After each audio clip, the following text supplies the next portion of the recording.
Et bonsoir à tous. À la une de ce jeudi, une mise en quarantaine volontaire des villages amérindiens de l'île de Cayenne. Chefs coutumiers et habitants ont décidé de s'isoler pour prévenir de toute propagation de virus. Les sorties et les entrées non autorisées sont désormais interdites. C'est un confinement strict voulu par les habitants. Les villages amérindiens de l'île de Cayenne ont décidé de s'isoler volontairement en fermant leurs accès routiers. Une mesure de précaution face au Covid-19, mais aussi un acte de solidarité avec le village Cecilia, placé en quarantaine par les autorités après la découverte d'un foyer épidémique. Le reportage est signé Sébastien Laporte et Frédéric Larzabal. Le village camouyenné à Makuria, volontairement fermé à tout contact extérieur. Comme les habitants de Yapara, de Norino ou encore de Sainte-Rose-de-Lima à Maturi, une décision radicale prise à chaque fois de façon collective.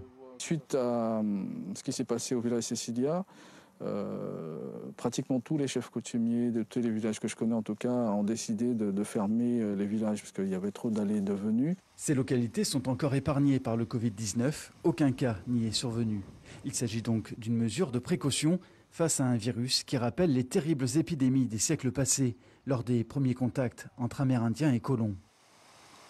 Les anciens n'ont jamais oublié, puisque historiquement parlant, la maladie toutes les maladies ont été importées en fait. À Camouyenné et Yapara, les déplacements sont désormais très limités et contrôlés. On a des horaires bien fixes à laisser passer les personnes qui résident au village, donc de 5 h du matin jusqu'à 8 h. Comme il y a des infirmières aussi, donc il y a des personnes qui travaillent, donc on les laisse passer.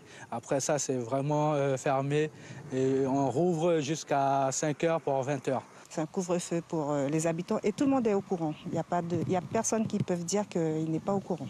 Dans un village, ce n'est pas évident lorsque une personne est atteinte. Donc déjà, on est dans un village, on est en communauté, alors ça part très vite. À Sainte-Rose-de-Lima, les entrées et sorties sont même consignées avec une surveillance 24 heures sur 24. Ici, les habitants parlent surtout l'arawak, comme à Cecilia. Suite à la mise en quarantaine de ce village par la préfecture, ils expliquent avoir subi un déchaînement de propos haineux. Il y a eu le réseau social qui ne rigole pas, on a eu des commentaires blessants. Donc c'est comme si c'est nous qui ont la maladie ici en Guyane, quoi. Vous comprenez? C'est ça qui nous a affectés. C'est toute la population amérindienne de Guyane qui s'est sentie stigmatisée. La fermeture volontaire des villages à Maturi et Makuria est aussi un acte de soutien aux habitants de Cecilia. C'est pour montrer notre solidarité au village Cecilia, qui est complètement fermé. Donc personne ne peut ni sortir ni rentrer. Donc c'est pour faire un geste de solidarité envers eux.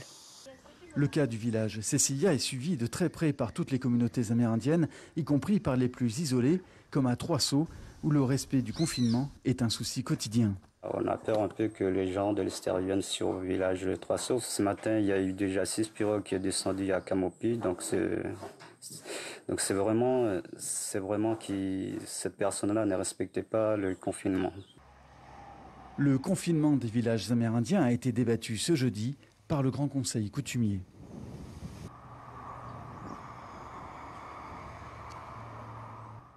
Et sachez qu'un dispositif d'entraide sera mis en place entre les communautés en ce qui concerne l'approvisionnement en masques, en gel hydroalcoolique ou en denrées alimentaires, indique le président du Conseil coutumier Silvio Van der Pil.